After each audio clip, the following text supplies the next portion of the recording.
Ramadaan Kariim jedha qophii adda tahee fi hojii adda tahee qabadhee isiniif dhufee jira. Hundi keessan assalaamu alaykum wa rahmatullahi wa barakaatu. Ashama harka fuune Oromoo koo guutuu bagatti geettan ji'a Ramadaana kabajamaa fi jaalatama hanga xumuraatitti waan ajaa'ibaa qabadhee isinii dhufe. Namoonni ilaaltan irraa fayyadamtan أهلا وسهلا يا رمضان جاء قمتشم بياتو يا رمضان شيطان يتهدمتو يا رمضان. Innis maal jechuun keessaa waan hin oolle kunoo meeshaaleen asitti argitan kun meeshaalee keekiitii killee 4 kan qopheeffadhe jechuudha. Hordoftoota fi kabajamtoota kiyyaa killee 4 kana karaalee akkamitti akka fayyadamnuu fi killee hangam kunoo isii kana jechuudha. Hundi keessan hanga xumuraatitti na wajjin ta'a. Killeen gugurdaa yoo ta'e 3 illee gahaadha. Garuu xixiqqaan 4 jechuudha. Itti aansuun ammoo tuyyuu kan meeshaalee asitti argitan kana maqaa isaa tokko tokkoon kun zayitiidha. Zayitii nyaataa burcuqqoo walakkaa olitti kun sukkaara guutuu burcuqqoo xiqqoo irraa hir'isnee erga irratti jechuudha. Hordoftoota fi kabajamtoota kiyyaa keekii loomiiti kan har'a hojjetaa jirru. Wanni isin beekuu qabdan kun ammoo urgoodha yookiin ammoo tuyyuu aanan itittuu yookiin zabaadiidha. Loomii karaalee hedduun kan ittiin fayyadamuu dandeenyu. Cuunfaa loomis ta'ee akkasuma quncee loomii itti fayyadamuu ni dandeenya yookiin itti godhuu ni dandeenya. Isin hanga xumuraatitti yoo ilaaltan keekii loomii akkamitti mana keenya keessatti akka itti hojjetannu kan waliin barannuu fi kan waliin laallu. Hordoftoota fi kabajamtoota kiyyaa waan hedduu chaanaala kanarra kan hojjedhuu fi akkasuma immoo harcee burcuqqoo 2 kan safaradhee qopheeffadhe. Kana jechuun burcuqqoon guutuun meeshaaleen guutuun burcuqqoo tokkoon tahuu qaba. Jechuun wal fakkaattuu burcuqqooti. Fakkeenyaaf burcuqqoo tokkoon harcee 2 safarattanii sukkaara lisaanii tokko safarattanii akkasuma zayitis burcuqqoo sanii safarachuu danda'u. Pikin boodaraa maankaa 2. Pikin boodaraa jechuun kaameraa keekii yookiin ammoo tuyyuu pikin boodaraa namoonni hedduun kan beekne hin jiru. Isaa maankaa 2 karaalee hedduun jiraachuu ni danda'a. Maankaa xiqqaa 2 jechuudha. Maankaa sukkaaraa xiqqishu maankaa guddaa tokko guutuyyuun qabdanii xiqqeessitanii achi booda immoo meeshaa keenya kan itti godhannu haaluma salphaa ta'een siniyaa yookiin saanii keenya karaalee kamiinuu haa ta'u distis yoo ta'e zayitii keessa deebinee booda sanii harceerra firfirsine jalqaba. Kuni sagantaa jalqabaati yookiin isa jalqaba godhuu qabnu. Itti aansinee saanii keenya laastikis ta'ee burcuqqoo karaalee hedduun dhiyeeffachuu ni dandeenya. Qopheeffannee killee keenyatti cabsannaa jechuudha. Killee 4 itti cabsinee kaane booda sanii sukkaara wajjin waliin geenna.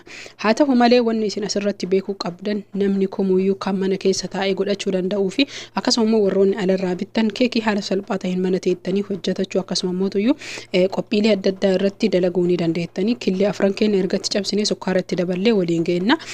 Asirratti keekiin kana hojjechuuf maashina baay'ee nama barbaachisu akka fakkeenyaaf maashina daabboo, maashina keekii fi wantoolee adda addaa kan ittiin baxaxan yookiin ammoo ittiin dhahanii fi akkasuma kan itti bilcheessanillee distiilee ni danda'ama. Haa ta'u malee namni keenya hedduun distiin akka waan hin danda'amneetitti kan yaadanii fi kan laalanidha. Kan distii ammoo guyyaa biraa qabadhee isinii dhufa. Har'a ammoo tuyyuu maashinuma daabbootitti kan hojjedhu.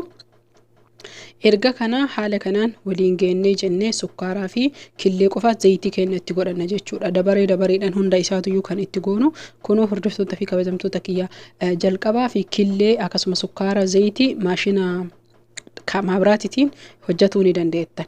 Garuu gaafa xumurarra geettanii harcee baxabbattan yookiin harcee qopheeffattan maashina kaarbaa yookiin maashina maabiraatiitiin tuquun dhorgaadha. Sababni isaa keekiin kun akka qixxaa yookiin lixii wal fudhatee waan nu jalaa baduuf erga zayitii sukkaaraa fi killee waliin kurree zayitii duuban suutan itti goonee booda urgoo yookiin zabaadii keenya. Urgoo yookiin zabaadii maankaa guddaa 2 itti godhannaa jechuudha. Maankaa nyaataa guddaa 2 itti godhanne waliin geenna. Asirratti kanaan isinii himuu qabu hordoftoota fi kabajamtoota kiyyaa hundi keessanuyyuu namoonni urgoo hin arganne yookiin aanan itittuu akkasuma zabaadii hin arganne akkamitti hojjedha kan jettanii fi harcee maankaa aanan harcee jechuudha. Maankaa 2 hanga 3 itti godhuu ni dandeettan. Haala kanaan erga geessinee amma harcee keenya gengeelfan. Garuu harceen kiyya gengeelfamaadha. Haa ta'u malee akka isin jechuudha harcee isinii ifa ta'uuf qofa gengeelcha akkasuma immoo pikin boodaraan hin gengeelfamu. Pikin boodaraalee asumarra gad naqee isinitti kan agarsiisu ta'a. Hordoftoota kabajamtoota kiyyaa pikin boodaraan karaalee hedduu yookiin qodaa hedduun jiraachuu ni mala jechuun qodaa adda addaatiin kan haqni isa itti gootan pikin boodaraa akkuma reef isinii hime maankaa xiqqaa 2 akkasuma immoo maankaa guddaa guutuun qabdan sirriitti jechuudha. Maankaa guddaa namni fayyadamtan. Kanaafi amma inni kiisii waraqaan kun 2 jechuudha. Maankaa xiqqaa 1 taha inni 2 maankaa xiqqaa 2 ta'a jechuudha. Haala kanaan erga sanii finnee amma loomii keenya irratti quncee loomii jechuudha irratti bulleessina. Quncee loomii asirratti daakuu qabna yookiin ammoo tuyyuu asirratti karaalee ta'uun bulleessuu qabna. Sababni isaa har'a keekii loomiiti kan hojjetaa jirru. Akkasuma immoo viiniliyaa yookiin ammoo tuyyuu urgooytuu keekii akka killeen keessaa badu nu barbaachisu. Sababni isaa loomiin mataan isaa urgaa'aa fi akkasuma foolii gaarii killee wajjin yookiin nyaata wajjin kan qabaatu. Killee burtukaanallee karama kanaan yookiin akkaataa kanaan kan dalayidanidha burtukaanas jechuudha. Killee walumaa galatti jechuudha keekidhaan karaalee loomii burtukaanaa maalii karaa tokkoon hojjetaman isaan jechuudha tokkuma. Burtukaanumallee karaa loomii kana gootanii cuunfaa burtukaanaa akkasuma immoo cuunfaa loomiiti haga kana hin gaha. Tilmaamaan amma kun hagam yoo kan jettan taate maankaa xiqqaa tokko iyyuu hin gahu. Baay'ee xiqqoo isiiti. Akkuma ammasitti argitan kana akkana qofa irratti osoo hin tahin kaan irratti illee nu barbaachisa. Killee reefii sanillee hafuurri isaa keessa akka badu nu barbaachisa.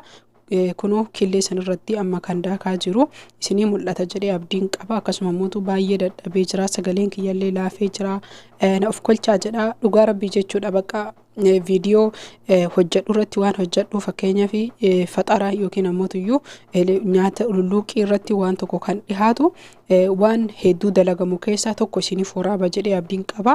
Irra caalaa immoo gaafilee gaafatamaa jira ramadaanaaf yoo dandeettee akkasuma immoo dandeettii qabaatte jettanii haaluma kanaan waliin geettanii ammoo amma cuunfaa loomii xiqqoo yoo taate walakkaa loomii itti godhanna, yoo guddoo taate ammoo tuyyuu na of kolcha loomii guddoo walakkaa itti godhanna. Garuu loomii xiqqoo guutuu itti goona cuunfaa isii jechuudha. Erga quncee itti quncisnee geessine jalqabaaf ammoo tuyyuu harcee keenya itti naqanna. Harceen akkuma dura siniima burcuqoo lama qoqqoodaa suuta suutaan bakka takkatti itti gadi naqnee nu kuramuu kadidoo yookiin wal fudhatuu kadidoo osoo hin tahin duuban suuta suutaan itti goona jechuudha. Jalqaba itti naqnee boodasanii ol fudhachiifne akkuma margitan kanatti boodasanillee harcee keenya itti goonaa jechuudha. Gizee sadiitti. Burcuqoo lama gizee afuritti walakkaa burcuqootiin wal fudhachiisuu ni dandeenya. Hordoftoota fi kabajamtoota kiyya dhugaa rabbii jechuudha. Keessattuu shamarran keenya kan mana arabaa dalayidan yeroo galgala yookiin ammoo tuyyuu erga faxaranii geessanii isaan yookiin sooma hiikanii furanii geessanii gaafa wajjin waan bakkanaa mimmi'aayaa kan hin barbaadanii yeroo wal gahan fa'a haala salphaa ta'een maallaqa keetii hojjattee karaa kanaan fayyadamuu ni dandeetta. Ani hedduu waan danda'a irraa jechuudha. Waan takka hunda waraabuu hin danda'u viidiyoo isinii galaame waan silaa godhamee lafa kaa'u haala kanaan erga wal fudhachiifne godhamee lafa kaa'u isiniif inshaallahu ta'ala kan waraabuudha. Yoo isin kalaaltan ta'e yoo isin hin laalle garuu ammoo anillee bilaasha viidiyoon hedduu ulfaata. Ramadaana wajjin baay'ee kan ulfaatuu fi akkasuma ammoo tuyyuu amma qophii ramadaana hilaala jedhee mana tottolchine akkasuma ammoo tuyyuu kanaas haaluma salphaa taheen qophii ramadaana womaahuma diikoora goonee akkasitti haala kanaan keekii biratti warraaf godhe baay'ina ulfaate waraabuun sini galee warri madaamitti waan mana barumsaa deemtuuf waraabuu danda'e akkasitti haala kanaan inshaallah hilaaltanii abdiin qabaarraa barattanii sheerolii gootanii boodasanii loomii walakkaa cuunfine ittiin goonaa jechuudha. Kunoo ammas waliin geenna. Baay'ee meeshaa kaarbaa adda addaa isiniin barbaachisu yookiin meeshaalee maashina lixiin keekiin dhayan akkasuma ammoo tuyyuu maali hin barbaachisu. Sababni isaa keekiin kun tokkoffaa maashina yookiin akkasuma ammoo tuyyuu daayituu adda addaa itti makuun hin barbaachisu loomiin walakkaadha. Sababni isaa keekiin kun sirriitti wal fudhata akkasuma ammoo tuyyuu daabboon nu jalaa ta'a. Gaafa meeshicha maabraatii seenee jechuudha. Kanaaf harkuma kennan haala kanaa walii geenna kan nu dadhabsiisu yeroo jalqaba killee fi sukkaara ol fudhachiifnu san haga xiqqoo hoomachaa'utti sukkaarri hiikkate kan dadhabnu jechuudha. Kan meeshaa reef qopheeffannee siiniyaa kunuuti haaluma salphaa taheen jechuudha. Saaniin kun distiinis ni danda'ama waan barbaadanii ni danda'ama. Ergaa innis zayitiin harcee wajjin wal qabate haala kanaan itti naqna haaluma kanaan itti naqan jechuudha. Baay'ee kan nama dhibuu miti dhugaa rabbii jechuudha. Gaafii kana nama tokkotu naa dhiyeesse dandeettaa yoo dandeette waan tokko gannuu dhiisii akkasitti ramadaana mana madaamititti hin hojjannaa naan jedhani. Ani nyaatas waan hojjedhuuf silaa isinii hojjedha ture garuu ammootu hin danda'u maal godhaare carraa kiyya gaafa mana kiyya galee inshaallah isinii hojjedha. Haala kanaan daqiiqaa 10 kaa'uu qabna hanga xiqqoo daardaarii ol buhutti daqiiqaa 10 jechuu osoo furuna keessan kaa'in yookiin ibidda keessan kaa'in wanni isin beekuu qabdan ka keessaa kun jechuudha ka akkana akka burcuqoo yookiin akka ulee ol dhiitahe kun ol dhaabatu kuni isallee zayitii irra dibdanii harcee itti godhuu qabdan. Yoo saniin tahini keekiin isin jalaa bada isin jalaa hottoyfata isin jalaa qabata. Guutuu meeshaa kanaa bakka keekiin gahu dibuu qabdanii jechuudha. Kanaaf meeshaan ani itti godhu meeshaa maabiraatiiti yookiin ammoo akkasuma har'a malee ani ka ibiddaatti itti godha dhugaa rabbii ka gaaziitti godha. Garuu har'a baay'ee dadhabee dhugamaan distii akkasuma ammoo ka chipsii adda addaa irratti xabbasutu ka gaazii san keessa isuma gagguuruu dadhabee hojii ramadaanaan beeytanii daqiiqaa 30 ka irra kaa'u keekiin burtukaana akkasuma keekiin loomillee daqiiqaa 35 hanga 40 kan itti fayyadamnu darajaa isaa jechuudha. Ka ibiddallee tahee ka maabiraatii taheellee ammootu darajaan isaa wanni isin beekuu qabdan ka nyaata sa'a lamaatu jira. Akkasuma immoo daqiiqaa 60-90tu jira. Kunoo kana guutuu qaba lakkoofsi waan ta'eef kun ammootu darajaan isaa yookiin ammootu sadarkaan isaa 150 irra kaa'an. Inni haga barbaadan qaba 200 fi 300 illee hin qaba. Garuu ani ka irra kaa'u 150 irra jechuudha keekii. Namoonni barbaadan 200 illee kaa'uu dandeettanii. Kun akkuma sitti argitan kun ka jalaa qabsiisuu barbaadanii ka gubbaa qabsiisuu barbaadan lamaan isa gubbaa fi jalaa akkasuma immoo gubbaa qofallee akka feetanii jijjiirtanii jechuudha ka maashina maabiraatiiti. Kanaaf ani ammootu har'a alhamdulillah ka jalaa qofa qabsiisa. Ka jalaa qofa qabsiisee keekicha kiyya kaa'ee maaliif sababni isaa ka jalaa qofa qabsiisuu jalqaba keekiin daqiiqaa 30 kana jaluma qofaan bilchaatti. Kama jala bilchaatti kanatu gubbaa dhaqqabaa jechuudha. Kan waliin arginu hanga xumuraatitti adaraa keessa baay'ee dadhabee bakka. Kanaaf warroonni viidiyoo kana ilaaltan laayik odoon godhin har'a baatan taanaan isin aaramaatii kiyya guutuu keessa baay'ee dadhabee. Haala kanaan erga kennee jennee keekicha kennaa daqiiqaa 35 keessatti akkana ta'a jechuudha. Daqiiqaa 35 keessatti haala margitan kanaan bareedee bilchaatee maashaallah tabaarakallaa keekiin kennaa xumuramee jira. Kunoo walumaan hordoftoota fi kabajamtoota kiyya baay'ee bareedaa akkasuma immoo hedduu namatti tola yoo nyaatanillee waan mana dalagame amma immoo haga takka diikooraa isaa yookiin ammoo waan takka gubbaara tottolchine sukkaara daakkannee daakkamaa jechuudha. Sukkaara daakkamaa lafaa qaba isin sukkaara daakkamaa fiddanii gubbaa firfirsitanii jechuudha. Sukkaara sirriitti akka harcee diddaayitan sukkaaruma kaa'an jechuudha. Isinii gala wanni amma kana godhuuf sochaasuuf haa gadhiisuuf yoo qorre haala kanaan erga baasinee geessinee afaan isaa gargalchinee booddeessanii immoo hordoftoota fi kabajamtoota kiyya inshaallahu ta'ala sukkaara kan ittiin goonuu fi akkasuma ammoo hedduu kan bareeduu fi kan mi'aayuu hundi keessan fayyadamaa hojjetadha. Waan barbaadanii nyaachuu dandeettanii bakka feetan fiduu dandeettanii sukkaarallee haaluma kanaan irra gingilchinee irra firfirsina. Baay'ee sukkaarri bareedaa fi akkasuma immoo daaknee yoo jenne hedduu bareeda. Booda sanii chokolaataa uma qabdan. Chokolaataa feestaala naqan amma kana feestaala fooniin arabni hiitu san argitanii kiisa lahm ka jarri jettuun feestaala foonii ka jedhan.